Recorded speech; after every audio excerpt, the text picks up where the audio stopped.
মুজাদ্দিদুজ্জামান নতব খলিফা আল্লামা ইহিদ আল্লামা রুহুল আমিন সাহেব রাহমাতুল্লাহ আলাইহি হুজুর আমার ঘুরে ঘুরে ঘুরে ঘুরে তিন জায়গায় বায়াত হলেন। হুজুর আমার মুজাদ্দিদুজ্জামান দাদা হুজুর পীর কেবলা রাহমাতুল্লাহ আলাইহি দরবারে আসলেন।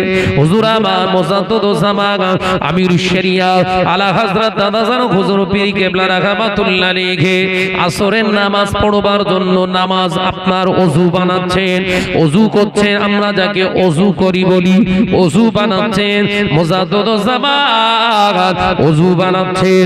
এমন সময় দেখতে পাওয়া যায় আল্লামা রুহুল আমিন সাহেব রাহমাতুল্লাহ আলাইহি দাঁড়ালেন। আল্লাহর ওলি মুজাদ্দিদুজ্জামান ওযু সেরে আল্লাহর ওলি আল্লামা রুহুল আমিন রাহমাতুল্লাহ আলাইহি চেহারার দিকে একবার তাকালেন। হুজুর আমার ওযু শেষ করে একবার চেহারা সুরাতের দিকে তাকিয়ে বললেন, বাবা রুহুল আমিন পীরকে পরীক্ষা করতে যোজো বাবা।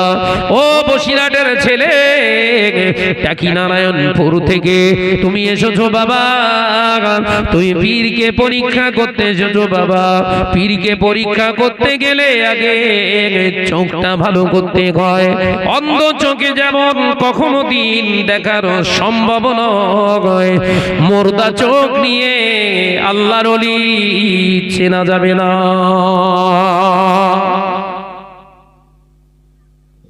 দাদা হুজুর আলেম আর বসিরহাট হুজুর আলেম। একজন আলেম চিনতে গেলেন আর একজন আলেমকে, একজন আলেমকে আর একজন আলেম দেখলেন, নাম ঠিকানা অ্যাড্রেস বায়োডাটা জিজ্ঞাসা করলেন না, টোটাল বায়োডাটা বলে দিলেন। একবার জোরে বলুন। সাথে সাথে কি বললেন বাবা? রুহুল আমিন পীরকে চিনতে গেলে আগে চোখের দরকার হয়। কথা বুঝতে পারেন নেই? যে অন্ধ ওর কাছে রাত আর দিন আলাদা না এক। কথা বলে না, জোরে বলেন না। যে অন্ধ ওর কাছে রাত আর দিন সমান। আল্লামা হুজুর রাহমাতুল্লাহ আলাইহির চেহারার দিকে তাকিয়ে বললেন, বাবা চোখটা ঠিক করো, চোখের যত্ন নাও। মুজাদ্দিদুজ্জামানের কথা শুনে আল্লামা হুজুর বললেন, মনে মনে মনে মনে চিন্তা করছেন, আমিও আলেম, যিনি আমাকে দেখছেন তিনিও আলেম। আমার বায়োডাটা তার জিজ্ঞাসা করার দরকার হলো না, অথচ বলে দিল। আমার চোখ যে অন্ধ সেটাও দেখতে পেল। নিশ্চয়ই এই আলেমের ভিতরে এবং আল্লাহ এবং রসুলের সন্ধান পাওয়া যেতে পারে। একবার জোরে বলি। তাহলে সব আলেমের কাছে কিন্তু পাওয়া যাবে না। আমাদের ঘরের ছেলেরা সব রিসেন্টলি এই ইউটিউবে ওয়াজ শুনে মোবাইল মিস্ত্রি, কেউ চোর, ডাব চোর, এটা সেটা এদের বক্তব্য শুনছে আর ঘপ মুড়ি ধরছে তাদের। হচ্ছে না, কথা বলছেন না কেন? কেউ মোবাইল মিস্ত্রি, কেউ রাজমিস্ত্রি, কেউ ডাব চোর, এদের বক্তব্য শুনে এখন ওই এরা সব সহি হাদিস বার করছে। সহি হাদিস কি না বাংলা? বাংলা ভাই, হাদিস বাংলায় হয়? আমার জানা নেই, আপনারা বলেন না। হাদিস বাংলায়, রাসূলুল্লাহ বাংলায় কথা বলতেন, তাই তো? কথা বলছেন না কেন? আরবি তো, কোন আরবি? যে জবরওয়ালা নেড়া আরবি, এরাববিহীন আরবি পড়েছে রাসূল। তাহলে কিতাব পড়তে গেলে কোন কিতাব পড়তে হবে? এরাববিহীন না হলে অন্তত এরাব লাগানো আরবিগুলো পড়তে হবে। ওইটা হলো আসল হাদিসের কিতাব। আর বাংলায় যেটা বেরিয়েছে ওর অনুবাদ এক হতে পারে, আবার নাও হতে পারে। কথা বোঝাতে পারলাম না? আরবি এমন এমন ওয়ার্ড আছে, তার মিনিং মানেটা আপনি সহজে উদ্ধার করতে পারবেন না। তাহলে যিনি অনুবাদ করেছেন তানার বিদ্যা সম্পর্কে, তানার কিতাব পড়ার আগে তানার সম্পর্কে আগে আমাকে পড়তে হবে। কথা ঠিক না ভুল জোরে বলে? তবে তানার কিতাব বুঝতে পারবো সত্য না মিথ্যা। হাদিস বর্ণনা করেছেন রাসূল পাক সাল্লাল্লাহু আলাইহি ওয়াসাল্লাম। হাদিস রাসূলের কথা, কাজ এবং মনসম্মত। কথা, কাজ এবং মনোসম্মতি, এটাকে হাদিস বলা হয়। রাসূলুল্লাহ যেটা বলেছেন সাহাবাই কেরামরা ক্যাচ করেছেন, সাহাবাই কেরামরা নোট করেছেন, তানারা দুনিয়া থেকে পর্দা নিয়েছেন। তানাদের পরের জেনারেশন তাবিনগণ হুজুরদের কাছ থেকে যতটুকু পেয়েছেন তানারা সংরক্ষণ করেছেন। এইভাবে হাদিস সংরক্ষিত হয়েছে। তাহলে রাসূল পাক সাল্লাল্লাহু আলাইহি ওয়াসাল্লাম পর্যন্ত যাদের মান, যাদের স্থান রাসূলের সাহাবী পর্যন্ত গেছে, তাদের গ্রহণযোগ্যতাটা সমাজে সবথেকে বেশি। এই কথা বুঝতে পারছেন না? আর তানারা বাংলা কিতাব লিখে যায় না। কথা বুঝতে পারছেন না? হাদিসের একটা অনুবাদক বাংলা কিতাব লিখে দিয়েছে। তিনি দেখলেন কিতাবটা সুন্দর করে সাজাতে গেলে দুটো একটা নতুন কিছু শব্দ তার ভিতরে সংযোজন করতে হবে। এই সংযোজন বিয়োজনের মাধ্যমে কিতাব একটা বেরিয়ে গেছে। ওই একটা কিতাবের ভিতরে ভুল থাকা সম্ভব না সম্ভব নয়? একমাত্র একটা কিতাবই সম্ভব নয়। যালিকাল কিতাবু লা রাইবা ফি। একবার জোরে বলে, সেটা কোনটা? আল্লাহর কোরআন। এর ভিতরে কোনো সন্দেহ নেই। লা শাক্কা ফি ওয়া লা রাইবা ফি। এর ভিতরে কোনো সন্দেহের জায়গা নেই। কোরআন হলো সলিড। একবার জোরে বলো। যুবকেরা, ছেলেরা, বাচ্চারা, আজকে সমাজে ঘরে ছেলেরা হাদিস পড়ছে বাংলায়। এটা বুখারীতে আছে, তিরমিজিতে আছে, এটা আবু দাউদ শরীফে আছে, নাসাইতে আছে, এটা ইবনে মাজাহ, এটা আছে তিরমিজি, এটা হলো মুসলিম শরীফে। সিয়াসের তারা হাদিসগুলো তারা ফড়ফড় করে বলছে বাবা, অথচ তাদের কাছে যখন কিতাব খুলে দেয়া হচ্ছে পরিষ্কার জানিয়ে দিলে আমি আরবি পড়তে পারি না।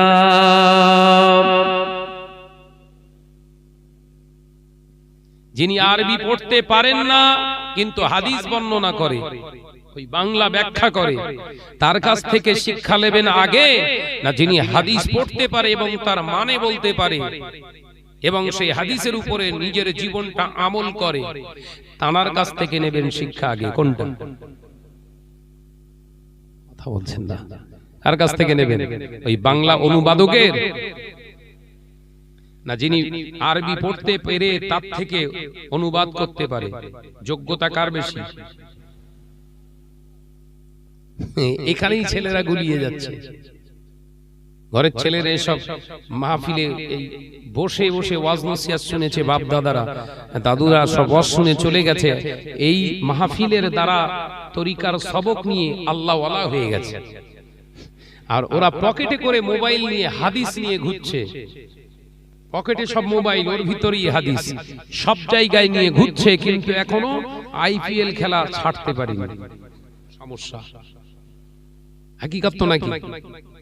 আগের যারা হাদিস বর্ণনা করেছেন তাদের হাদিস শুনে সুদ বাদ দিয়েছে, সুদে যারা জীবন ছিল তওবা করেছে, কেঁদে কেঁদে চোখ ফুলিয়ে ফেলেছে, সুদের মাল বর্জন করেছে। আর এখন যার মুরিদ হচ্ছে এ ওয়াজ শুনে এবং পকেটে রেখে শোনে, এ ওয়াজ শুনছে কিন্তু ঘরের বিবিটাকে মহিলা সমিতি বন্ধন গ্রুপের এজেন্ডা বানিয়ে রেখেছে। এই দুটো আলেমের ওয়াজ এক হলো? কথা বলছেন না কেন? শরিয়ত বোঝো। যুবকেরা, ছেলেরা, বাচ্চারা, আল্লাহর ওলি হযরতে আল্লামা রুহুল আমিন রাহমাতুল্লাহ আলাইহি মুজাদ্দিদ জামানের কথাটা শুনে অবাক হয়ে গেলে, আমি নাম বললাম না, বাড়ি কোথায় বললাম না, আমার বায়োডাটা আমি কিছুই বললাম না, অথচ একজন আলেম আমার চেহারাটা দেখে আমার বায়োডাটা বলে দিল। নিশ্চয়ই এর ভিতরে কিছু সন্ধান পাওয়া সম্ভব। আল্লাহর ওলি মুজাদ্দিদ জামানকে বললে, হুজুর আমি কতদিন কি সবকের উপরে চলবো, এই চোখ আমার ফিরিয়ে আনতে গেলে মুজাদ্দিদ জামান বললেন, বাবা রুহুল আমিন তুমি আলেম বান্দা, যাও বাবা যাও, আমি আবু বকর তোমাকে সবক দিলাম, তুমি আগে সবকের কোর্স কমপ্লিট করো, তরিকা মস্ক করো, তারপরে নিজে চোখে ফিরকে দেখে বায়াত গ্রহণ করো। আল্লামা রুহুল আমিন রাহমাতুল্লাহ আলাইহি বললেন, বাবা যাও, 40 দিন ধরে তওবা ইস্তেগফার করো, 5 ওয়াক্ত নামাজ আদায় করবে বাবা। আমি আবু বকর তোমাকে জানাচ্ছি বাবা, 5 ওয়াক্ত নামাজ আদায় করে প্রতি নামাজের শেষে 100 বার করে ইস্তেগফার করবে, তওবা করবে। 40 দিন পরে আমার কাছে এসো, পীরকে তোমায় দেখিয়ে দেয়া লাগবে না, পীরকে তুমি দেখে চিনতে পেরে যাবে।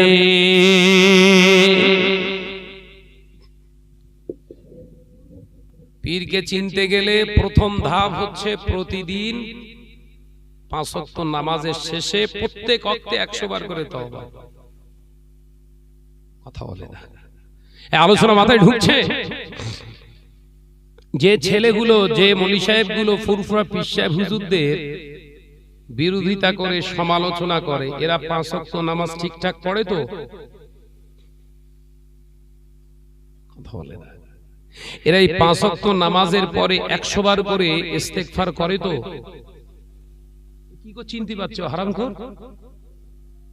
বলছে, পীরজাদা মানে হারামখোর। আলোচনা বুঝতে পারছেন না নাকি?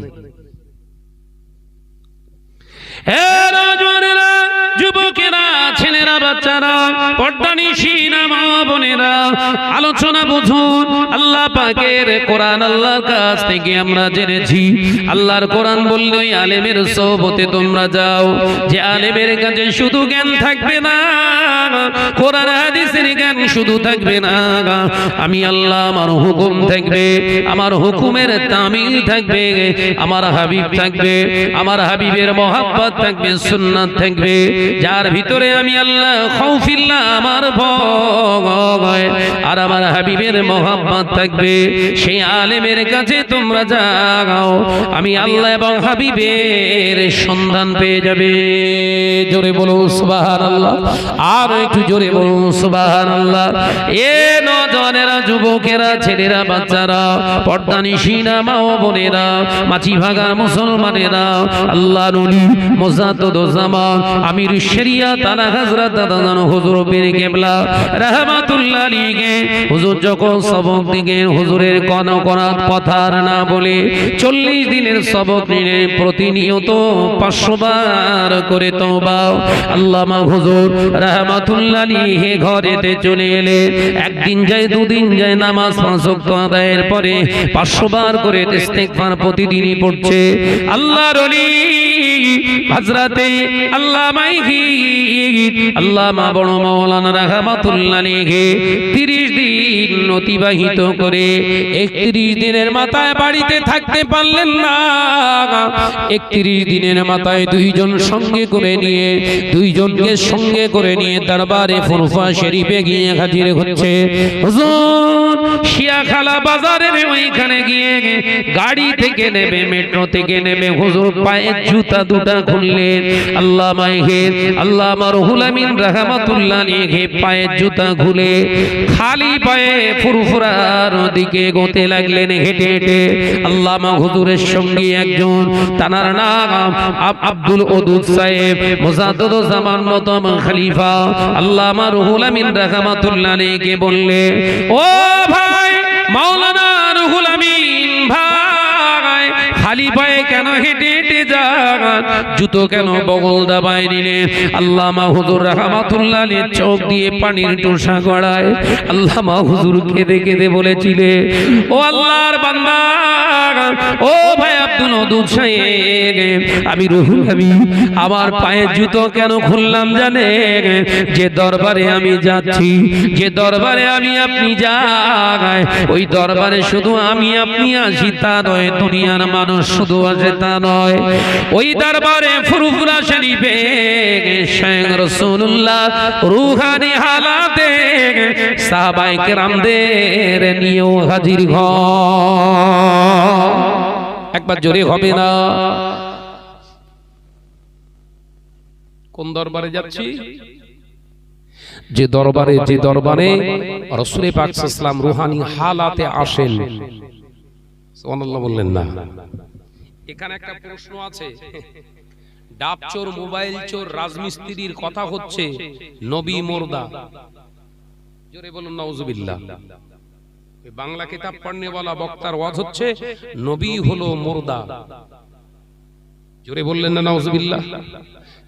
কিন্তু হাদিসের অথেন্টিক দলিল আছে নবী হলেন শুধু নবী নয়, কুল্লু আম্বিয়া, সমস্ত নবী আলাইহিস সালাম হায়াউন, সমস্ত নবী আলাইহিস সালাতু ওয়াস সালাম হলো জিন্দা। একবার জোরে বলেন। তার দলিল কি? মিরাজের রাত। তার দলিল কি?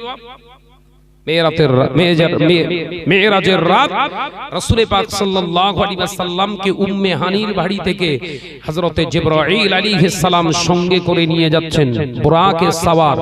বিশ্বনবী প্রথম মন স্থির করলেন, তিনি ব্যক্ত করলেন, ভাই জিবরিল আমি যাব বাইতুল মুকাদ্দাস, যেটা ফিলিস্তিনি নিয়ে ঝামেলা চলছে, ওটা মুসলমানের প্রথম কাবা। একবার জোরে বলবেন না।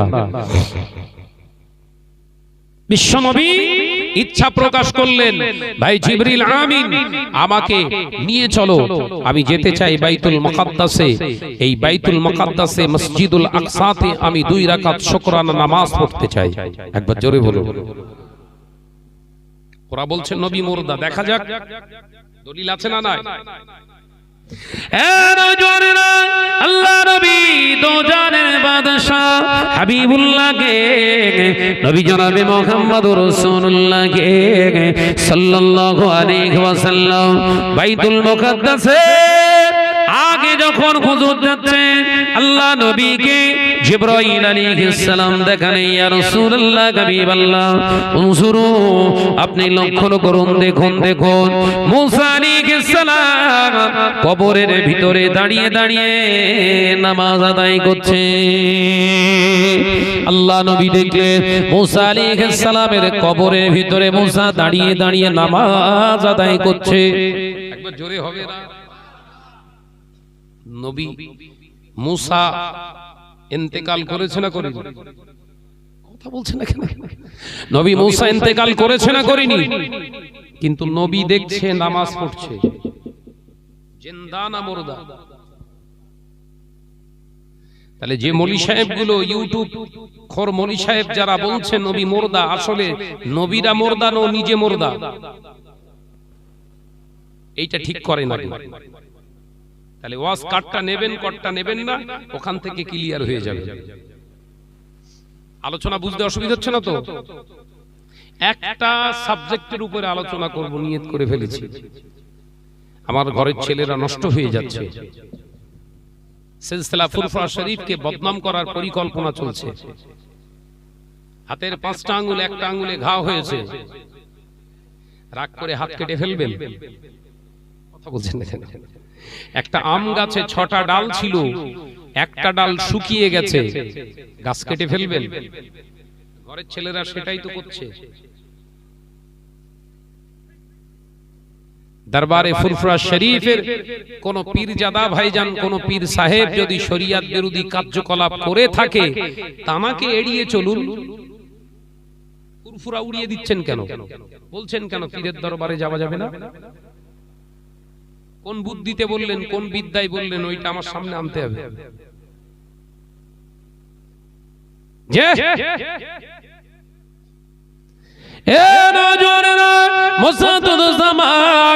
আমিরুশ শরিয়া আলা হযরত দাদা জানো হুজুর পীর কেবলা রাহমাতুল্লাহ আলাইহির দরবারে আল্লামা হুজুর যাচ্ছেন।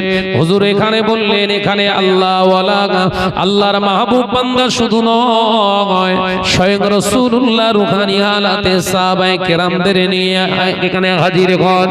এ নজনেরা, কোন মিস্ত্রি বলেছে নবিয়ার আসার জায়গা খুঁজে পেল না, ফুরফুরায় আসতে গেল। কোন মোবাইল মিস্ত্রি বলেছে ফুরফুরা মানে কবর, ফুরফুরা মানে কবর। এই মিস্ত্রির দলেরা শুনে রেখে দাও, কোরআন হাদিস আগে পড়ো। আল্লাহর ওলি, আল্লাহর মাহবুব বান্দার আল্লাহ কতটা দরজা দিয়েছে, আগে নিজে পড়াশোনা করো, তারপর মন্তব্য করো। এই নজনেরা যুবকেরা, আল্লাহ নবী বাইতুল মুকাদ্দাসে ঢুকলেন। জিবরাইল আলাইহিস সালাম, আল্লাহর নবী জিবরাইল আলাইহিস সালামকে বললেন, বললেন বোরাকটা বাঁধো। বোরাকটা বেঁধে দেয়া হলো। এই নওজওয়ানেরা, যুবকেরা, ছেলেরা, বাচ্চারা বাইতুল মুকাদ্দাসে আল্লাহ নবী নামাজে দাঁড়াবে।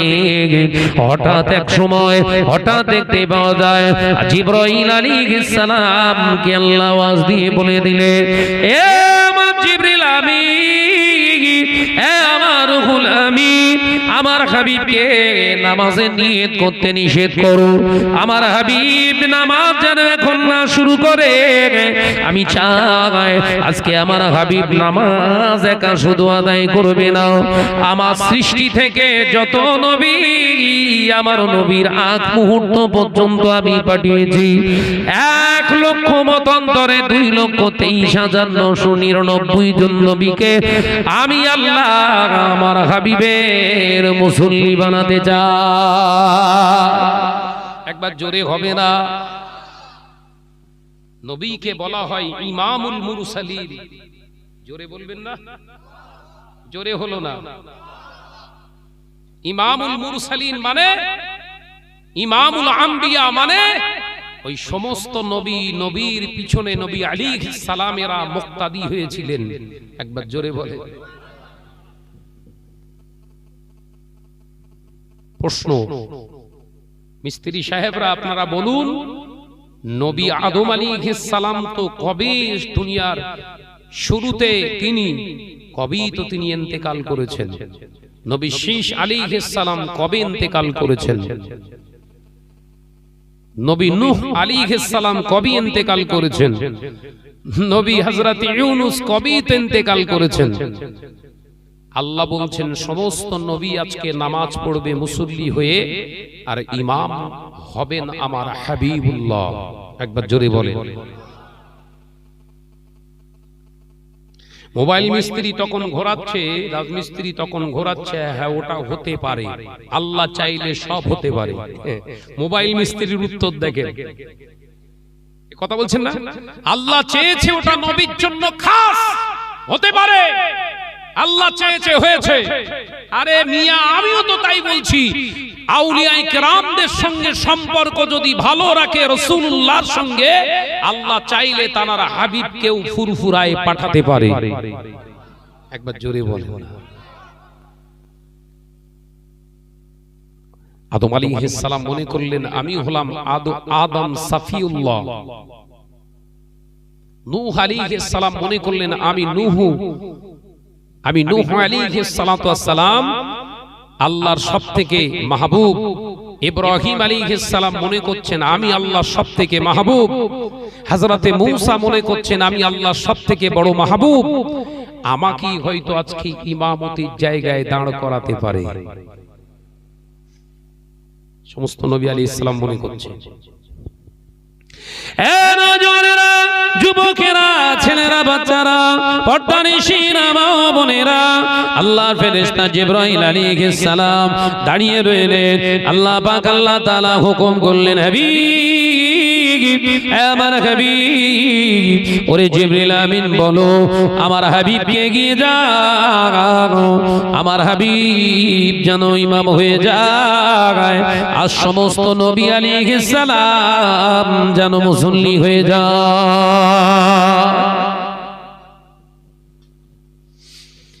নবী তো জিসমি হালাতে জিন্দা, তো নবী এখন, নবী তো এখন ইন্তেকাল করেননি তখন। আর মুসল্লি কারা? মুসল্লি কারা? সব তো ইন্তেকাল করনে ওয়ালা নবীরা। সমস্ত নবী আলাইহিস সালাম আল্লাহ নবীর সঙ্গে কথা বললেন, মুসাফা করলেন, গলাগলি মিললেন, আল্লাহ নবীর সঙ্গে মহব্বতে দোয়া করলেন। এ নওজওয়ানেরা, আল্লাহ নবী এবং বুরাকের উপরে সওয়ার হয়ে হুজুর আমার প্রথম আসমানের কাছে হাজির। আল্লাহর ফেরেশতা জিবরাইল আলাইহিস সালাম জানিয়ে দিলেন দরওয়াজা খুলে দাও। এই প্রথম আসমানের ফেরেশতা দরওয়াজা খুলে দাও। সঙ্গে কে? হাবিবুল্লাহ দরওয়াজা খুলে দিলেন।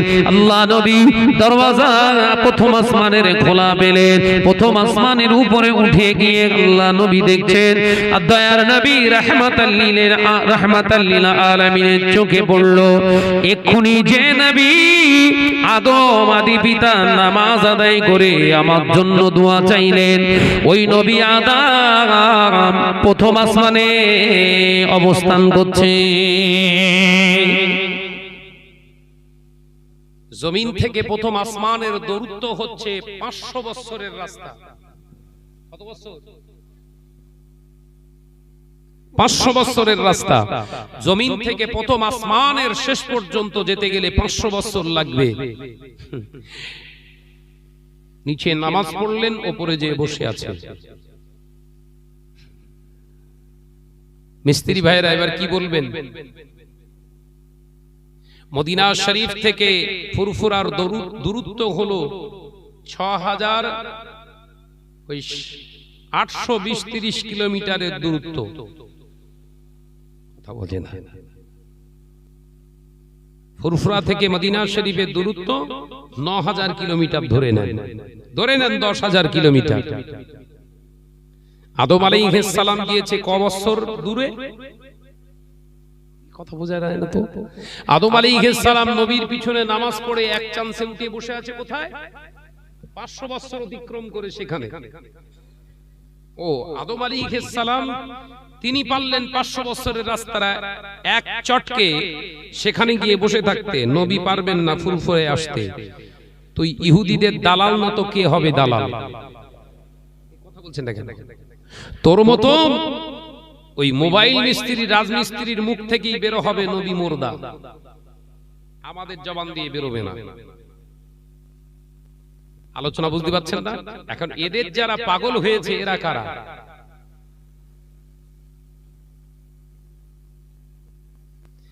যে যুবকেরা, ছেলেরা, বাচ্চারা, পর্দানিশীনা মা বোনেরা, মুজাদ্দিদুজ্জামান দাদা জান হুজুর পীর কিবলার দরবারে আসে। আল্লামা রুহুল আমিন রাহমাতুল্লাহ আলাইহি দরবারে ফুরফুরা শরীফে আসে। মুজাদ্দিদুজ্জামান বসে আছে। আল্লাহর ওলির আসতে দেখে মুজাদ্দিদুজ্জামান ভক্ত মুরিদদের বললেন, বাবারা উঠে দাঁড়াও। স্বয়ং মুজাদ্দিদুজ্জামান নিজে উঠে দাঁড়িয়ে বললেন দরবারে ফুরফুরা শরীফে আল্লাহর ওলি দাঁড়িয়ে বললেন, মুজাদ্দিদুজ্জামান আল্লামা রুহুল আমিন রাহমাতুল্লাহ আলাইহি আসতে দেখে দাঁড়িয়ে বললেন, আমার প্রথম প্রশ্ন হলো আজ থেকে 30 দিন আগে যে মানুষটি ফুরফুরা দরবার শরীফে এসেছিলেন জুতো পায়ে দিয়ে, জানাকে দেখে আমার মুজাদ্দিদুজ্জামান সম্মান করেননি। 30 দিন অতিবাহিত করে 31 দিনের মাথায় একই মানুষ আসে, অথচ সেই রুহুল আমিন রাহমাতুল্লাহ আলাইহি দেখে মুজাদ্দিদুজ্জামান সম্মান করে। একবার জোরে হবে না? একই মানুষ তো, পার্থক্য শুধু দিনের। তো একটা মাসে এর ভিতরেই এতটা উন্নতি। দেখবে 30 দিন যেতে হবে না, একটা লোহার টুকরো নেন আর একটা চুম্বক নেন, এই আমার দিকে ফেরেন, ওদিকে ক্যাইমাই করছে কি, এদিকে আমার দিকে ওয়াজ শুনছেন, গল্প টল্প না। একটা লোহার টুকরো আর একটা চুম্বক নিয়ে এই চুম্বকটা এখানে ঘষবেন ভালো করে, দীর্ঘক্ষণ ঘষে ঘষে ছেড়ে দেবেন, দিয়ে ছোট ছোট লোহার টুকরো এই লোহাটার গায়ে ধরবেন, দেখবেন কথা বলে না, এটাও ধরে নিচ্ছে। কারণ কি? এর নাম তো লোহা, চুম্বক তো নয়। এটা চুম্বক, এটা তো লোহা। এর গায়ে চুম্বকত্ব শক্তি যেটা পাওয়ার ছিল, ওই ঘর্ষণের ফলে এর শক্তি কিছুটা এর ভিতরে গ্রাস করে ফেলেছে। আল্লাহর ওলির সোহবত কেন নেবেন ওটা বোঝাচ্ছি আমি। ধরতে হবে কিনা মাথায় ঢোকে না, আওয়াজ পীরের হাতে বায়াত গ্রহণ করবেন কিনা ওটা বোঝাচ্ছি, মাথায় ঢুকছে তো নাকি আওয়াজ? ছেলেরা তোমরা শোনো, ও মুরব্বীদের নিয়ে টেনশন হয় না, কারণ ও সব এক তরিকার মানুষ, শয়তান এখনো দেখা দেয়নি ওদের। সমস্যা তোদের।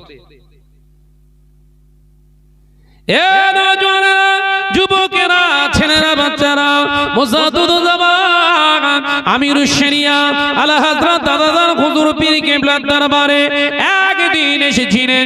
30 দিন আগে মুজাদ্দুদুজ্জামান এসেছিলেন। মুজাদ্দুদুজ্জামানের দরবারে বড় মাওলানা আল্লামা আল্লামা রুহুল আমিন রাহমাতুল্লাহ আলাইহি এসেছিলেন।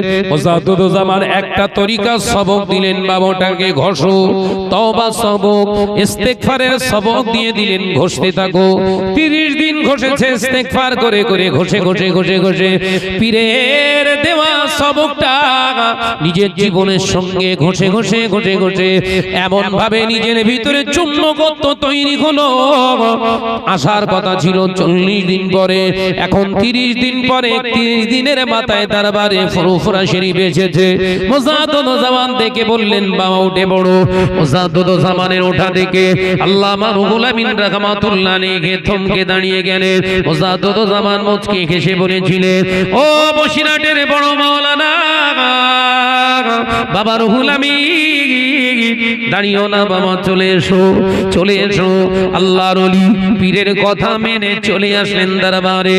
মুজাদ্দুদুজ্জামান বললেন, বাবা রুহুল আমিন, শোনো বাবা, 30 দিন আগে তুমি এসেছিলে, আমি তোমায় দেখে সম্মান করতাম না, তোমায় দেখে আমি তাজিম করিনি। আজকে তুমি এসেছো, তোমার আশা দেখে আমি দাঁড়িয়ে পড়েছি। কেন জানো বাবা? এই 30 দিনের ব্যবধানের ভিতরে যে আমলটা ঘষাঘষি করেছো বাবা, ইস্তেগফারের মাকাম নিয়ে যেভাবে তুমি তওবা করেছো, আল্লাহ তোমার তওবার ওসিলায় গতকাল রাতে রাসূলুল্লাহর দিদার তোমার নসিব হয়ে গেছে। আরেকটু জোরে বলুন না সুবহানাল্লাহ। ও বাবা রুহুল আমিন, তুমি রাসূলুল্লাহকে দেখতে পেয়ে স্বপ্নে নিজেকে আর ধরে রাখতে পারো না, সেই জন্য তুমি আমাকে বলতে যোজো, ও বাবা রুহুল আমিন, পীরকে আর কি চেনা লাগবে, পীরকে আর কি চেনা লাগবে বাবা রুহুল আমিন, পীরকে দেখতে পাওয়া যায়। আল্লাহর মাহবুব বান্দা মুজাদ্দুদুজ্জামানকে বলেছিলেন, হুজুর আমি আমার চোখ ফিরে পেয়েছি, আমি আমার চোখ দিয়ে দেখতে পাই আমার পীর হলো মুজাদ্দুদুজ্জামান আবু বকর সিদ্দিকী। 30 দিন আগে আলেম এসেছিল, বলো কথা বোঝে না। 30 দিন আগে ওই একই মানুষ এসেছিল, একই বিদ্যান এসেছিল, তো বিদ্যা ছিল, আমল ছিল না। ওই জন্য ওই চোখ দিয়ে সবাইকে সমান ভাবত। একে চন্দ্র, দুইয়ে পক্ষ, তিনে নেত্র, চোখ কটা? কথা বলি না তো, চোখ কটা? চোখ যদি 3টে হয়, ওই চোখটা কোথা থেকে পাবেন?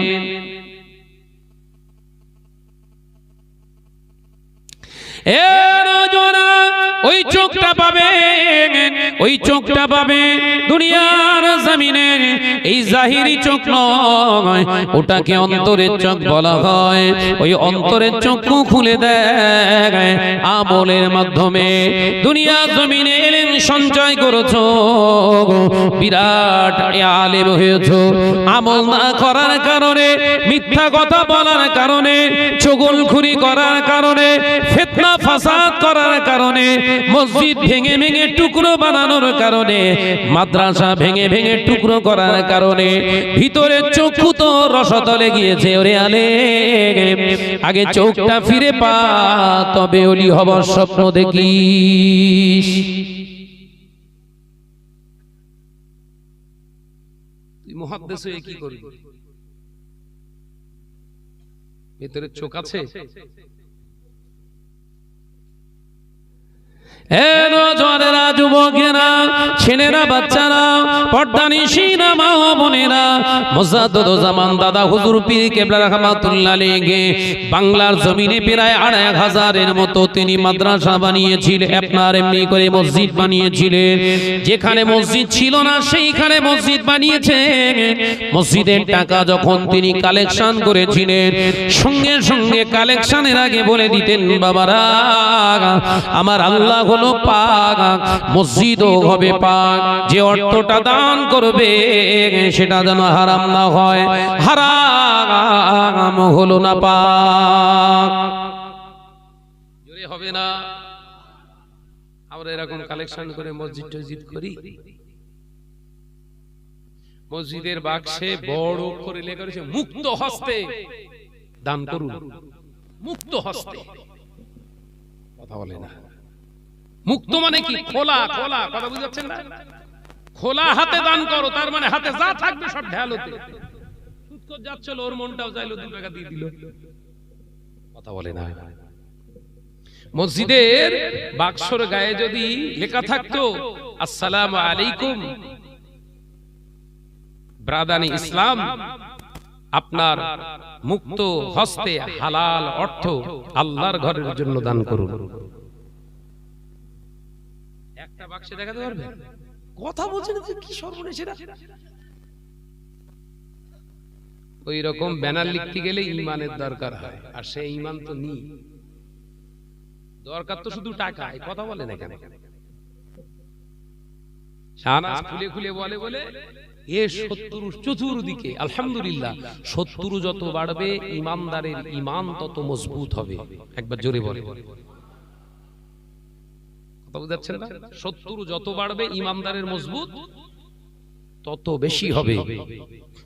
রাসূলুল্লাহর শত্রু কেউ ছিল না মক্কার জমিনে, কিন্তু নবী যখন বললেন মান ক্বালা লা ইলাহা ইল্লাল্লাহু দাখালাল জান্নাহ, একদম 1 থেকে 100 পর্যন্ত টোটাল 70। মজা এসে গেল। কথা বলছেন দেখা দেখা মজা এসে গেল। বিশ্ব নবীর হৃদয়ে হৃদয়ে একটা আলাদা স্বাদ পেলেন। কলেমার দাওয়াত দিতে লাগলেন। মক্কার জমিনে দাওয়াত দিতে দিতে দাওয়াত দিতে দিতে এতটাই শত্রুতার চিত্তকর্ষ সমাজে প্রতিষ্ঠিত হলো, জন্মভূমি পরিত্যাগ করতে বাধ্য হলো। এত নাকি কি হচ্ছে ওখানে দাঁড়িয়ে সব গল্প করছে নাকি? ওখানে কারা গল্প করছে? কারা? একটু সাইডে চলে যান, আর নইলে কি করবেন দেখুন। দাঁড়িয়ে থাকলে হবে না। একটু মহব্বতের সঙ্গে দরুদ আল্লাহুম্মা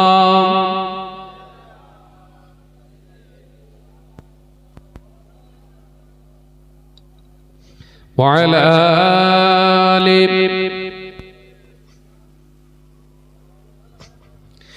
ডেকে লো রাসূলুল্লাহ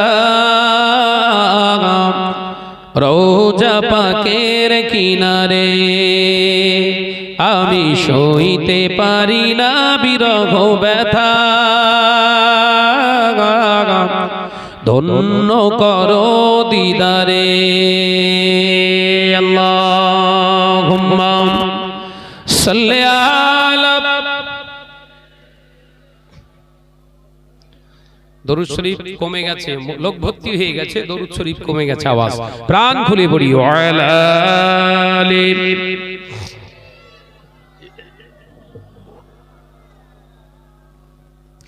নূরে উজ্জ্বল চেহারা তোমার,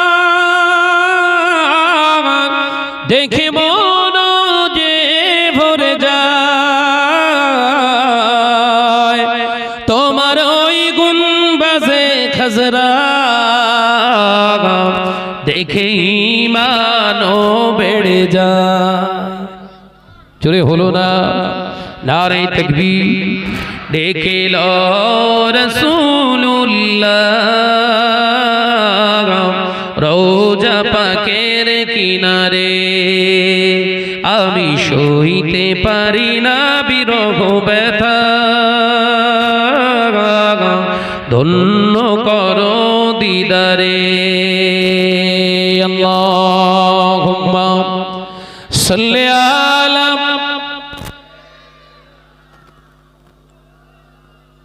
মাশাআল্লাহ মাশাআল্লাহ আরো জোরে ওয়া আলা আলি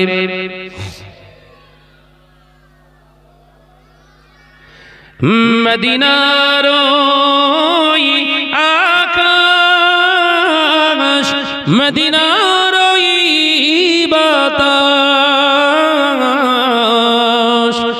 মদিনার ওই আকাশ মদিনার ওই বাতাস মদিনার ওই জবালে উহুদ তোমাকে ও সালাম জানা।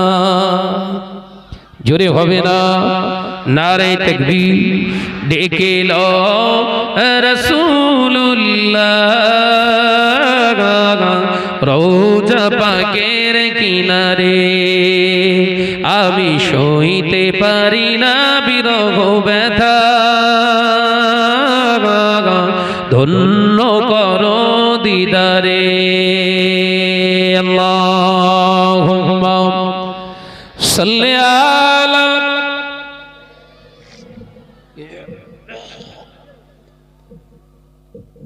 ওয়া আলা আলি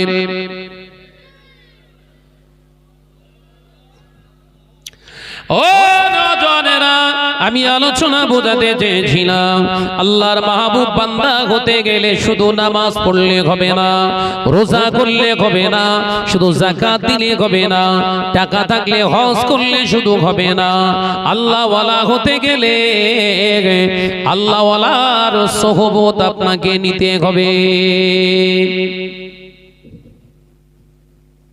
এটাই বোঝাতে চাইছিলাম তো নাকি? আল্লাহ ইচ্ছা করলে উনজিলা ফীহিল কুরআন, কোরআনকে অবতরণ করতে পারতেন ডাইরেক্ট, তিনি জিবরিল আলাইহিস সালামকে না দিয়ে হাবিবকেই দিতে পারতেন। পারতেন না? পারতেন না? ডাইরেক্ট আল্লাহ নিজের কুদরতি ক্ষমতায় কোরআন হাবিবের সিনাতে দিয়ে দিতে পারতেন তো। আবার জিবরাইল আলাইহিস সালাম বয়ে বয়ে এনে রাসূলকে দিচ্ছে কেন? জিবরাইল আলাইহিস সালাতু ওয়াস সালাম আল্লাহর রহমতের ফেরেশতা, সব থেকে বেশি ইবাদত করনে ওয়ালা। জোরে বলবেন না সুবহানাল্লাহ। জিবরাইল আলাইহিস সালাম আল্লাহর রহমতের ফেরেশতা, সব থেকে ইবাদত করনে ওয়ালা ফেরেশতা।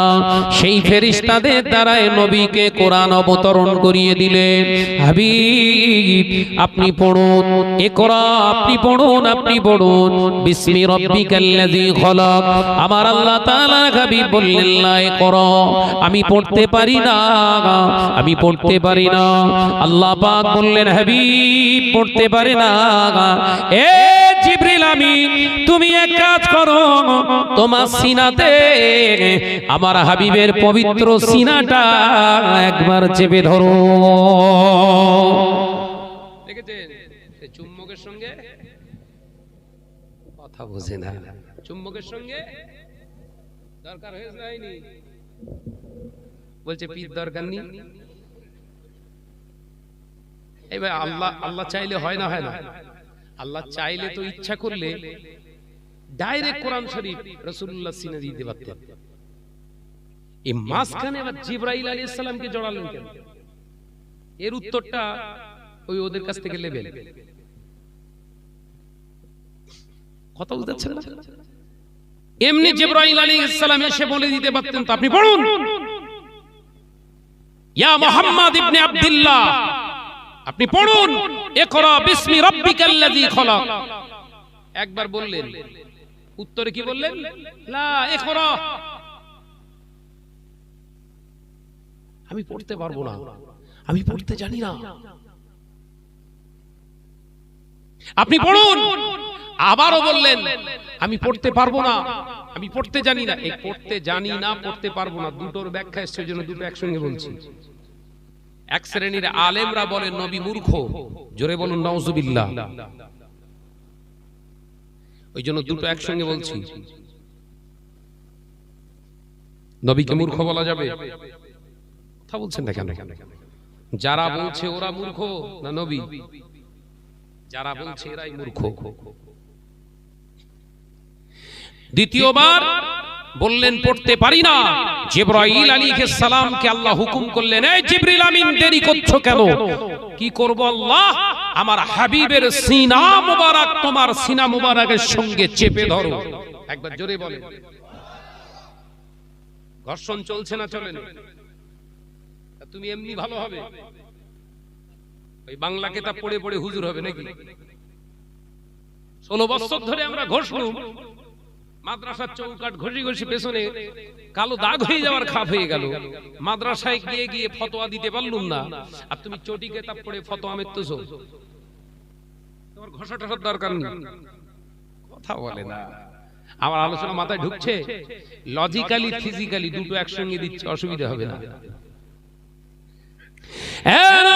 যুবকেরা, ছেলেরা, বাচ্চারা, পর্দানিশিনা মা ও বোনেরা, আল্লাহ পাকের ফেরেশতা জিবরাইল আলাইহিস সালাতু ওয়াস সালাম সিনা মোবারকে নবী সিনা মোবারক চেপে ধরলেন। আল্লাহ নবীকে এমন ভাবে চেপে ধরলেন, আল্লাহ নবী ছেড়ে দেওয়ার সাথে সাথে থরথর থরথর করে কাঁপতে লাগলেন। নবী আমার দিন ও দুনিয়ার বাদশা হাবিবুল্লাহ নবী জনাবে মুহাম্মদুর রাসূলুল্লাহ সাল্লাল্লাহু আলাইহি ওয়াসাল্লাম ওই সময় বলেছিলেন, জিবরিল ভাই আমার এমন অবস্থা হয়ে কেন? ইয়া মুহাম্মদ ইবনে আব্দুল্লাহ, ও নবী পাক হুজুর আপনি এবার পড়ুন, ইকরা বিসমি রাব্বিকাল্লাযী খলাক। আল্লাহ তাআলার হাবিব পড়তে শুরু করে দিলেন। ঘর্ষণের দরকার আছে না নাই? চেষ্টা করলে কি না হয়? ঘষতে ঘষতে পাথর ক্ষয়। কথা বলে না। চেষ্টা করলে কি না হয়? আর ঘষতে ঘষতে পাথর ক্ষয়। এ নজনেরা দেখবেন, কল টিউবওয়েল এলাকায় যাদের আছে দেখবেন কলের গোড়াটা পাকা করা হয়। করার সময় প্লেন করে করলেন, কিন্তু মাটির কলসি রেখে রেখে বড় একটা ক্ষয়ে দাগ হয়ে গেল। সিমেন্ট তো শক্ত জিনিস, মাটি তো শক্ত নয়। মাটির কলসির দ্বারা সিমেন্ট ক্ষয়ে ক্ষয়ে গর্ত করে ফেললো। পীরের দরকার আছে না নাই? জোরে বলেন না। পীর এই জন্য ধরবে, পীর আপনাকে জান্নাত দিতে পারবে না, পীর আপনাকে জান্নাত দিতে পারবে না। কিন্তু জান্নাতের মালিক যদি নবী হয়, আল উলামা ওয়ারাসাতুল আম্বিয়া, নবী যদি নবীর ওয়ারিস যদি নবী আলেমদেরকে বলে যায়, ওই আলেমের সোহবত লাভ করলে নবী পাওয়ার রাস্তা পাওয়া যায়।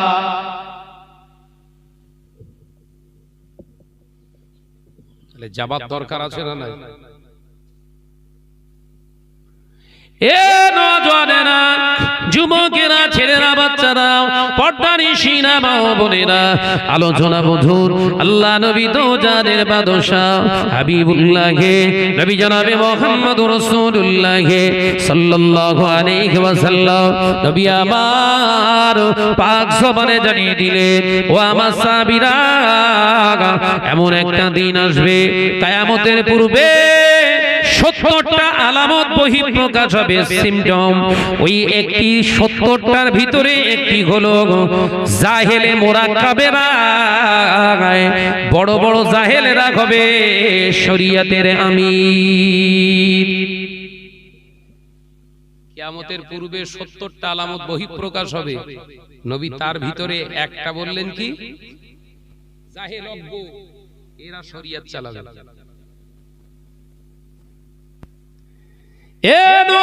দ্বিতীয় নম্বর আলামত আল্লাহ নবী পাক জবানে জানিয়ে দিলেন, সব থেকে জালেম যারা হবে, নিষ্ঠুর অন্যায় রাহাজানি করনে ওয়ালা হবে সমাজের নেতা, সমাজের বুকে নেতৃত্ব দেবে তারা যারা সমাজে অন্যায়কারীরা অন্যায়ের বিচার করতে বসবে।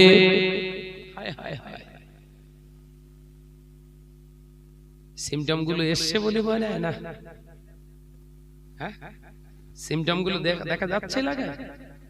পাকা চোর ওই 100 টাকা চুরি করার চোরের বিচার করছে। পাকা লুচ্চা কত জেনা করেছে তার ঠিক নেই, ও পরের ছেলে ওই পরের মেয়ে টোন কেটেছে বলে ওর বিচার করতে বসেছে।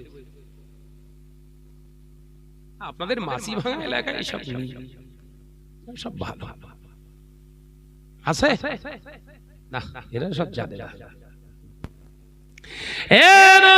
যুবকেরা, ছেলেরা, বাচ্চারা, আমি আলোচনার শুরুতে বলেছিলাম মসজিদ তৈরি হবে, আলেম তোমাকে ফতোয়া দিতে হবে। মসজিদটা আল্লাহর ঘর, আল্লাহ হলো পাক, কোরআন হলো পাক, নামাজও হলো পাক। নামাজের জন্য বৈঠকের জায়গাটাও হওয়া চাই পাক। ও নামাজি মুসল্লিরা, মাসি ভাঙার মুসলমানেরা, পুরাতন মসজিদ যখন তৈরি হয়েছিল ওই মসজিদটা হালাল টাকার বানিয়ে রেখে গিয়েছিলেন মুজাদ্দিদুজ্জামান কিংবা তানার পাঁচ আওলাদগণ, হালাল টাকার বানিয়ে গিয়েছিল। হালাল মসজিদ ছেড়ে দিয়ে কি মাথায় তোর পোকা ঢুকলো, কে তোর মাথায় গুবরে পোকা ঢুকিয়েছে? তুই হালাল জায়গা ছেড়ে দিয়ে জোর জবরদস্তি দখল করা, পরের মাল আত্মসাৎকারী, হারামের ব্যবসা করনে বলার দানের জায়গায় মসজিদ বানাতে গেলি। কি পোকা ঢুকেছে?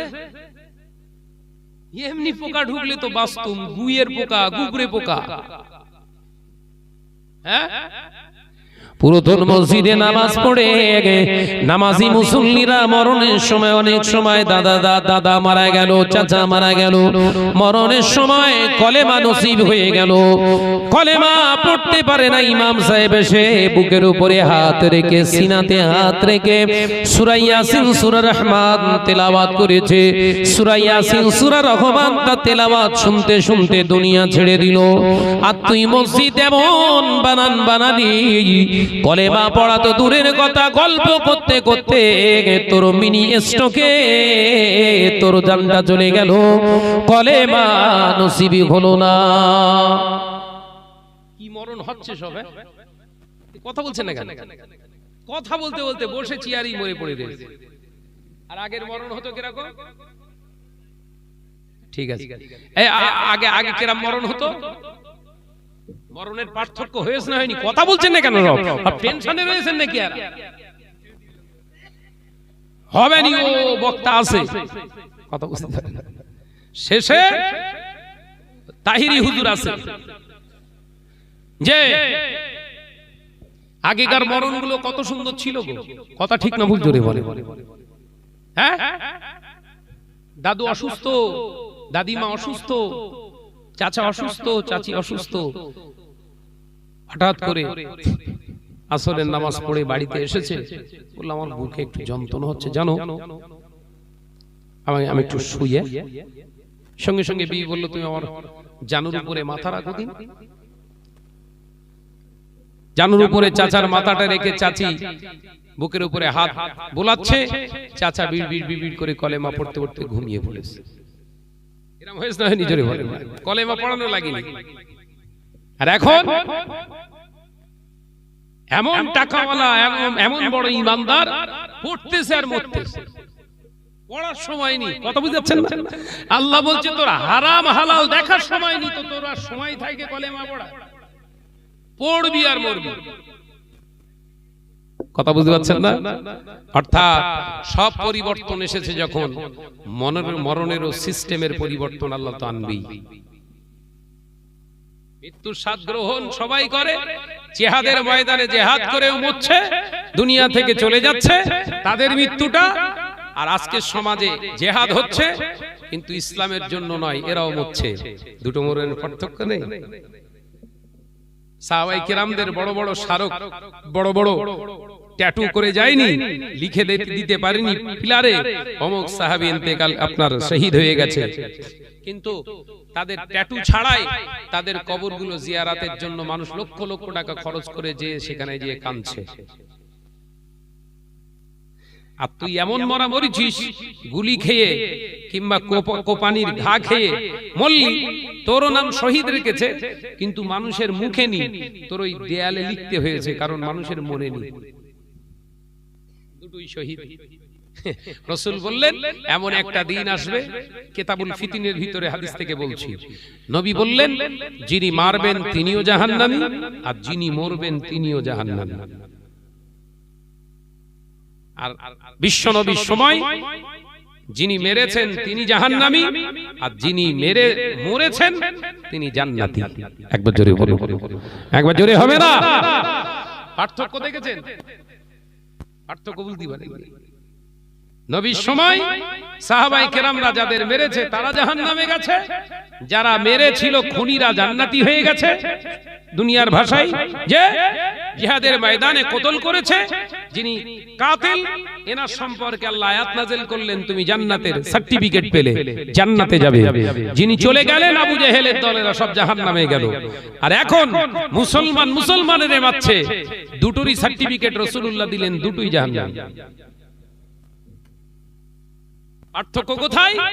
আগে মরেছে যিনি মেরেছে ইসলামের জন্য, যিনি মরেছে ইসলামের জন্য, আর এখন যিনি মারছে টাকার জন্য, যিনি মরছে কেতার জন্য। ইসলামের সঙ্গে কোনো সম্পর্ক মাথায় ঢোকে না বস। হায় হায় হায়। যুবকেরা, ছেলেরা, বাচ্চারা, পর্দানিশীরা, মা বোনেরা, কান খুলে শুনে গেদি আল্লাহ নবী পাক জবানে জানায় দিলেন, এ আমার সাহাবীরা শুনে রেখে দাও, জেনে রেখে দাও, এমন একটা দিন আসবে, সময় আসবে, উম্মতেরা মসজিদ তৈরি করার কম্পিটিশন করবে। মদিনার মসজিদে নবী শরীফে 1 তারিখে সাহাবায়ে কেরাম রিদওয়ানুল্লাহি তাআলা আলাইহি আজমাইন গন্ধের নিয়ে আল্লাহ নবী বসলেন। এমন সময় দেখতে পাওয়া যায় একজন সাহাবী উঠে বললেন, ইয়া রাসূলুল্লাহ, হাবিবাল্লাহ, হুজুর হুজুর হুজুর, আমাদের মসজিদে আসতে অনেক দূরত্ব মনে হয়, আমরা কি একটা মসজিদ বানাতে পারি? আল্লাহ নবী জবাব দিলেন না, চুপটি মেরে বসে রইলেন। আল্লাহ নবীর আর একজন সাহাবী উঠে বললেন, ইয়া রাসূলুল্লাহ, হাবিবাল্লাহ, হুজুর, আমাদের মসজিদটা অনেক দূর, আসতে বড় অসুবিধা হয়, কষ্ট হয়, হুজুর মসজিদ তৈরি করতে পারি কি? আল্লাহ নবী উত্তর দিলেন না। নবী সাহাবী ওমর রাদিয়াল্লাহু তাআলা আনহু উঠে দাঁড়ালেন, ইয়া রাসূলুল্লাহ, হাবিবাল্লাহ, আমি কি তালিমে কোরআনের জন্য একটা প্রতিষ্ঠান খুলতে পারি? আল্লাহ নবী পাক জবানে মুচকে হেসে বললেন, ওমর, দেরি করো না, ও আমার সাহাবীরা, তালিমে কোরআনের জন্য এখনই একটা প্রতিষ্ঠান খুলে ফেলো। যদি বলবেন না, মসজিদ বাড়াতে চেয়েছে, দুবার উঠেছে সাহাবায়ে কেরামরা, নবী সম্মতি দেয়নি। কোরআনের প্রতিষ্ঠান বললেন, এক্ষুন যাও, করো।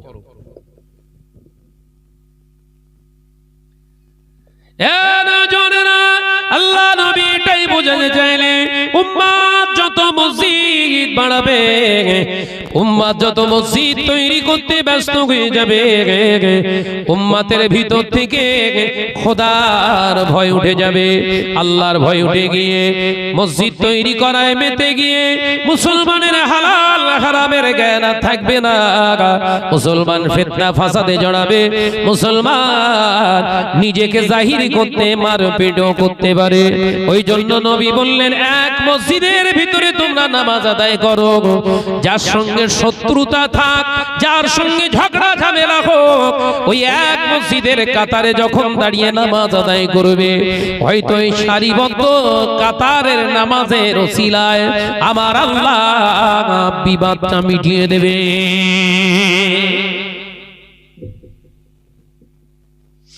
আর আমাদের মতো হুজুররা সব যাচ্ছে, বলছে কর কর মসজিদ কর। এই কথা বলছেন না কেন?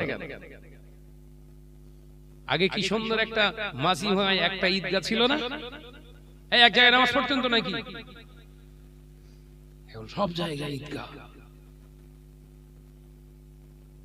কথা বলছেন না, সত্যি জায়গায় ঘামের তিস বলে নাকি? আমি মুখস্থ করা বিদ্যা বলতে পারবো না।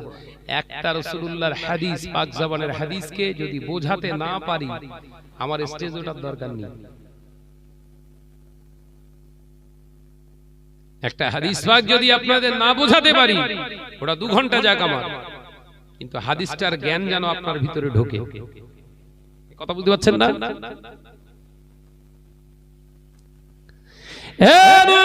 যুবকেরা, আজকে ঘন ঘন মসজিদ তৈরি করছে মুসলমান, ঘন ঘন মাদ্রাসা তৈরি করছে মুসলমান, ঘন ঘন দ্বীনি প্রতিষ্ঠান বানাচ্ছে মুসলমান। এ নওজওয়ানেরা, মুরব্বিয়ানে গণেরা, আমার শোনাচ্ছেন নওজওয়ান যুবকেরা, একবার আমায় বলো, এত মাওলানা, এত হাফেজ, এত মসজিদ, এত মাদ্রাসা সমাজের বুকে থাকার পরেও, এত কারি, এত মৌলী সাহেব, এত মুফতি সাহেব থাকার পরেও কেন এই মুসলিম জাতির ভিতরে 95% সুদের টাকা ঢুকেছে? সমাজে মাদ্রাসা বাড়ছে, মসজিদ বাড়ছে, মানে আলেম বাড়ছে। বলছেন না কেন?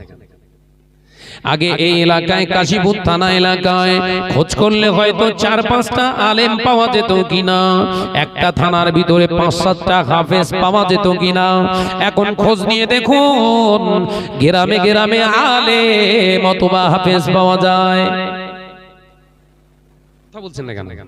তাহলে শিক্ষাগত যোগ্যতা, আলেম হয়েছে, হাফেজ হয়েছে, অথচ যোগ্যতার মান রেখে নিজেকে চালনা করতে পারছে না। যা সাইড এফেক্ট হলো, সরলতার সুযোগ নিয়ে শয়তান সুদ নিয়ে ঢুকেছে। আলেমরা যখন চুপ, শয়তান বলছে এই কাজ হবে না।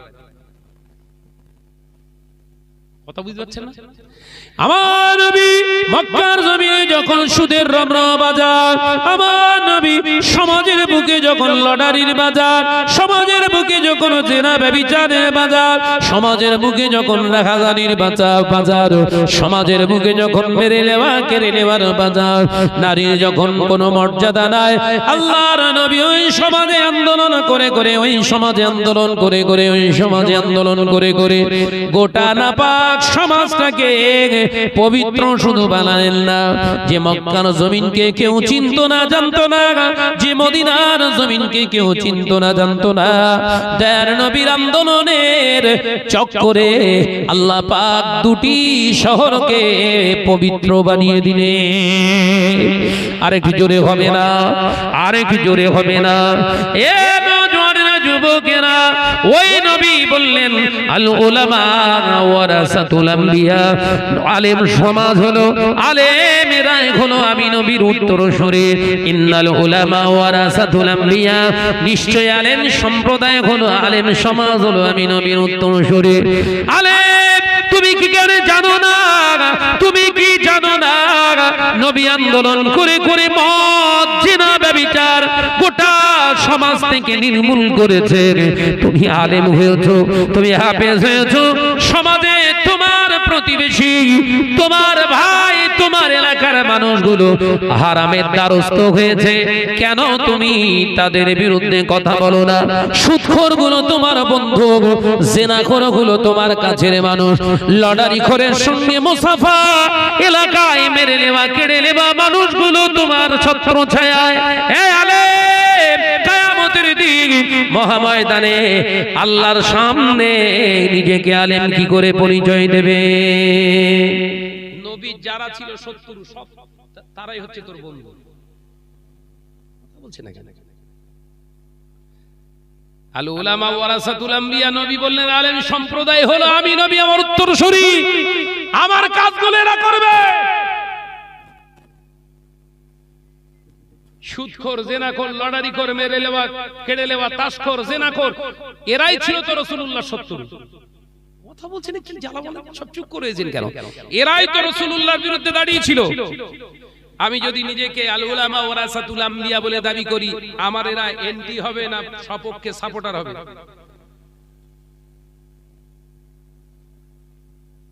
বলেন বলেন বলেন, সাপোর্ট বাড়বে, এন্টি হবে, এরাই তো এন্টি হবে। কিন্তু হচ্ছে কি তাই? না, দাঁড়িয়ে পেচ্ছাপ করে নেওয়ালা বলছে ভাইজান আপনার ওয়াজ না শুনলে আমার ঘুম হয় না। কথা বুঝতে পারছেন না? এলাকার টপার সুদখোর, সে আমার প্রতিষ্ঠানে দান করে। আমি আমার মাইকে এই সুদখোরের বলি, সাদিক ভাই জিন্দাবাদ, 20,001 টাকা জোরে বলুন না মারহাবা। ফেরেশতা বলছেন দোবান হাওয়া, তুই কবরে আয়। হাকিকত বলছি, বলো বহু বহু ওয়াইজিনের শত্রু আমি, আমার নামে হেন কোনো জিনিস নিয়ে প্রচার হচ্ছে না, কিন্তু জবানের জায়গায় জবান একদম বলে ইস্তেকামাত, স্থির, হাম কিসি সে छोड़ने वाला नहीं है। আমি আমার নিজেকে ছাড়িনি, তুই কে তোরে ছেড়ে দেবো? যারা দুনিয়ার ভয়ে কম্পিত হয়ে ঘরের ভিতরে আটকে বসে আছে নিজেকে, ওরা পারবে। আমি ভেবে নিয়েছি এই দুনিয়াটায় যখন মৃত্যুর স্বাদ গ্রহণ করতেই হবে, স্বাদ যখন আমাকে চাকতেই হবে মাস্ট, তাই চাকার মতো একটু চাকি। কথা বুঝতে পারছেন না? ভালো হয়ে চললেও চাকতে হবে, খারাপ হয়ে চললেও চাকতে হবে। একজন মার্ডার হলে জাহান্নামে যাবে, একজন মার্ডার হলে জান্নাতে যাবে।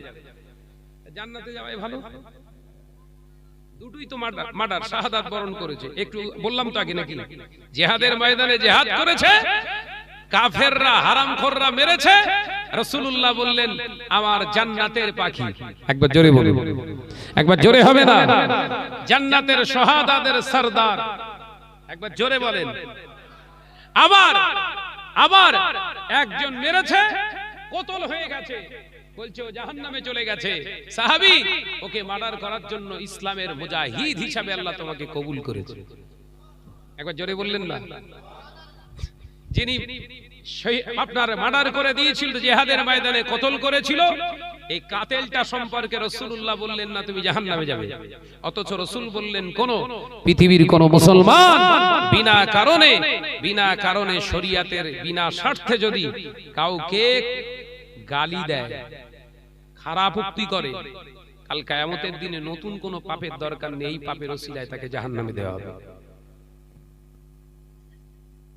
কথা বুঝতে পারছেন? সব থেকে আরো একটা সহজ জিনিস যেটা সমাজে চলছে বলি, কারণ নামে মিথ্যা তহমত। তহমত মানে জানেন তো, বদনাম। সেই কাজটা সে করেনি, সেই মিথ্যা বদনামটা যদি প্রচার করা হয় সমাজের বুকে, রাসূলুল্লাহ বললেন নতুন কোনো পাপ করার দরকার নেই। ওই শোনা কথাটা শুনে যে আরো দুজনকে বলেছে, ওই কথাতেই ওকে জাহান্নামে দেওয়া হবে। কথা বুঝতে পারেন? তাহলে এখানে কি দাঁড়াচ্ছে? তাহলে মৃত্যুর স্বাদ গ্রহণ তো করতেই হবে। শাহনাজের বাপ 2019-এ দাফন কবরস্থ হয়েছে। শাহনাজ যে 50-এ, 60-এ, 65-তে, 70-এ কি আপনার 40 কি 42-এ যাবে না, এর তো কোনো গ্যারান্টি নেই। কুল্লু নাফসিন যায়িকাতুল মাউত সুম্মা ইলাইনা তুরজাউন। আল্লাহ বলছে স্বাদ গ্রহণ করতেই হবে মাস্ট। আগে নাই তো পরে। তাহলে সিরিয়ালে নাম আছে, কথা বলছেন না কেন? সিরিয়ালে নাম আছে, তা ভয় কিসের? ভয় তো আমার ভিতরে একটাই থাকবে, আল্লাহর বিরুদ্ধে যেন কোনো আচরণ না হয়, রাসূলের বিরুদ্ধে যেন কোনো আচরণ না হয়। কারণ আখিরাতে এই আমার রব আর আমার রাসূল ছাড়া আমার পাশে কেউ দাঁড়াবে না। একবার জোরে বলো, একবার জোরে হবে না? তাই সাপোর্ট যদি দুনিয়ায় করতে হয়, আখিরাতে যে দুজনকে পাবো তাকেই দুনিয়া থেকে সাপোর্ট দিয়ে যাব, এটাই তো আমার লক্ষ্য দরকার ছিল। কিন্তু সাপোর্ট হচ্ছে কার? বলেন? এলাকার টপার সুদখোর, নারায়ে তাকবীর, আল্লাহু আকবার। সুদখোর চিন্তা করলো, তাই তো শাহনাজ ভাই যদি আমার টাকা নিয়ে তাকবীর মারে, তা 50 লক্ষ টাকা ইনভেস্ট করলো কেন? আরো বেশি খাটাবো। 1 কোটি টাকা যদি ব্যাংকে রেখে ওর বাচ্চা বাড়ে, শাহনাজ ভাইকে 50-এর জায়গায় আরো 10 বাড়াবো, তাকবীর আরো স্পিড হবে। কথা বলছেন না কেন? সুদখোরেরা সমাজে বেড়ে গেল, এমন বাড়া বেড়ে গেছে, এমন বাড়া বেড়ে গেছে, ঘরের বউগুলো বলছে তোমরা একা যাবা, আমার নিয়ে চলো। কথা বুঝতে পারে না। ঘরের বউগুলো, ভাবিগুলো মনে মনে চিন্তা করছে তোমরা একা যাবা, আমরাও যাব। দাদা আমি আগে মাসে একবার দুবার যেতাম, তুই সপ্তাহে যা। প্রতি সপ্তাহে 12-14টা করে ভাবি জাহান্নামের টিকিট কনফার্ম করার জন্য সব লাইন দেয়। আছে আপনাদের দিকে? না না না, ফালতু কথা বলছে।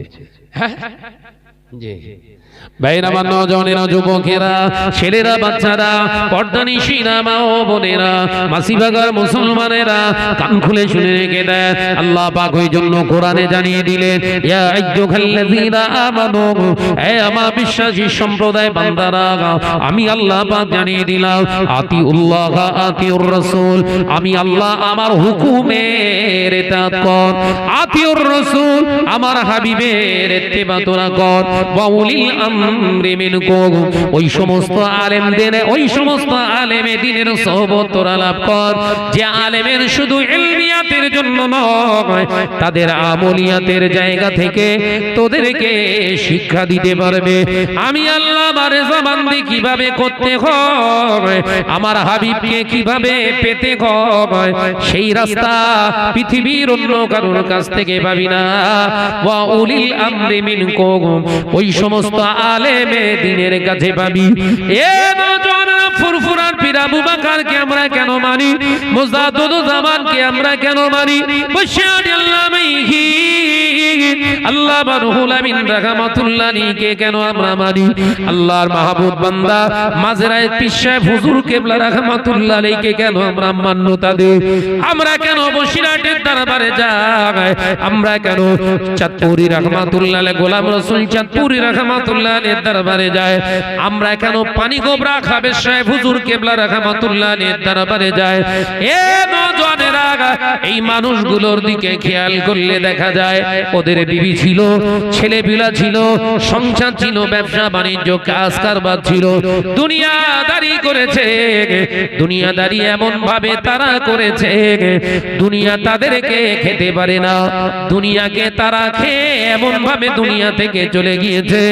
দুনিয়া থেকে চলে যাবার পরে হাজার হাজার মানুষ নয়, লক্ষ লক্ষ মানুষ তাদের জীবনে কোনোদিন চোখে দেখে না। ওই মানুষগুলো তাদের কবরগুলো জিয়ারত করার জন্য পাগলের মতো ছুটতে থাকে।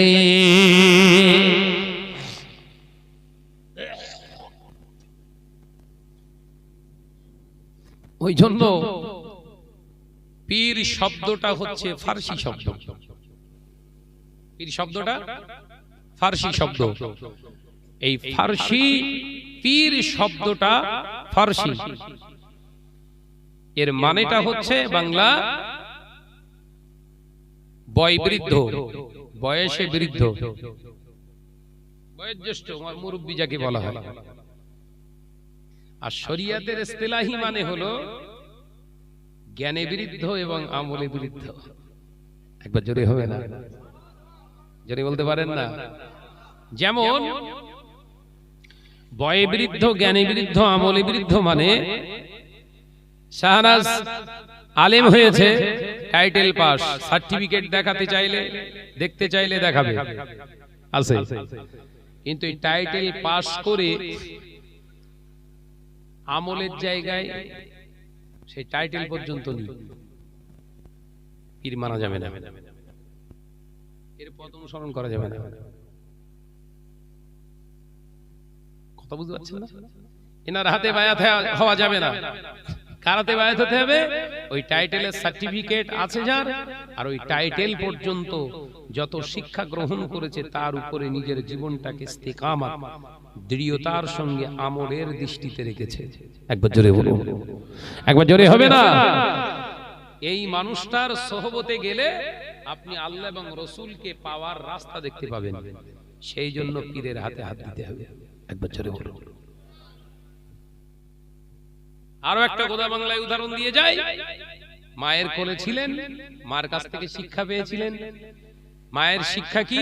ওটা তোমার আব্বা, এটা তোমার আম্মা, এটা তোমার দাদা, এটা তোমার দাদু, এটা তোমার নানু, এটা তোমার নানি, এই শিক্ষা পেয়েছে। ওটা তোমার ভাই বলে ডাকতে হয়, এটা গ্লাস, এটা পানি, এটা মাথা, এটা নাক, এই তো। আর পুঁথিগত শিক্ষা নিতে গেলে ওকে আবার ওই কেজিতে ভর্তি করতে হয়। কথা বলছেন না কেন? ওকে ভর্তি কোথায় কোথায়? স্কুলে। এখন আইসিডিএস এসে পড়ার সঙ্গে খিচুড়ি ফিরি গিয়ে থালা বাজাচ্ছে। এই কথা বলছেন না কেন? যাক সে গোল্লাই যাক গিয়ে সব বলে দিলাম, আমি উদাহরণ দিয়ে বোঝাচ্ছি। তাহলে ওই স্কুলে যেতে হয়েছে, হ্যাঁ? ওই স্কুল থেকে ফারেক হয়ে যখন ক্লাস 4 পাস করেছে, ওকে আবার চেঞ্জ করে নতুন হাই স্কুল ক্লাস 5। নতুন হাই স্কুল কোন পর্যন্ত? মাধ্যমিক। ওখান থেকে পাস করে আবার চলে যাও লাউহাটি, এতো নাকি রাজারহাট চলে যান। ওখান থেকে চলে গেল এইচএস কমপ্লিট। এরা কইছি পড়বি? হ্যাঁ পড়বো। যা কলেজে ভর্তি হতে। শিখছেন।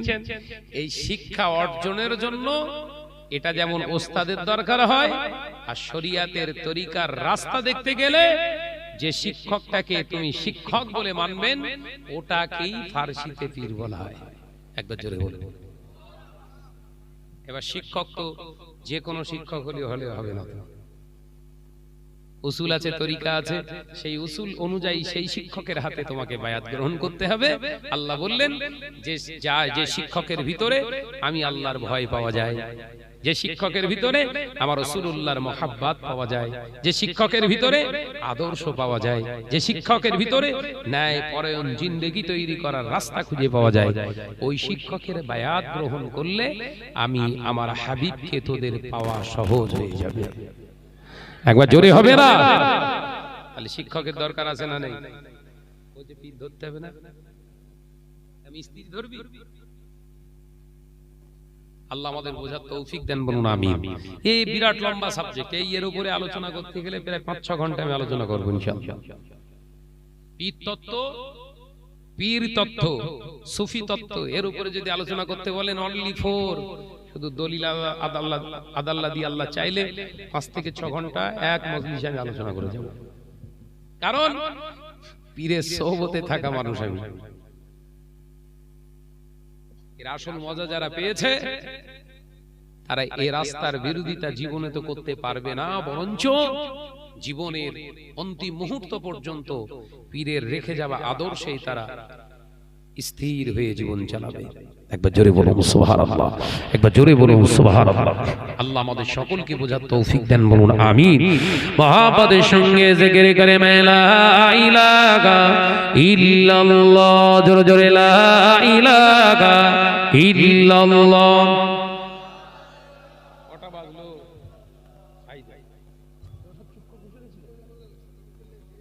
জোরে জোরে লা ইলাহা ইল্লাল্লাহ, লা ইলাহা ইল্লাল্লাহ, লা ইলাহা ইল্লাল্লাহ।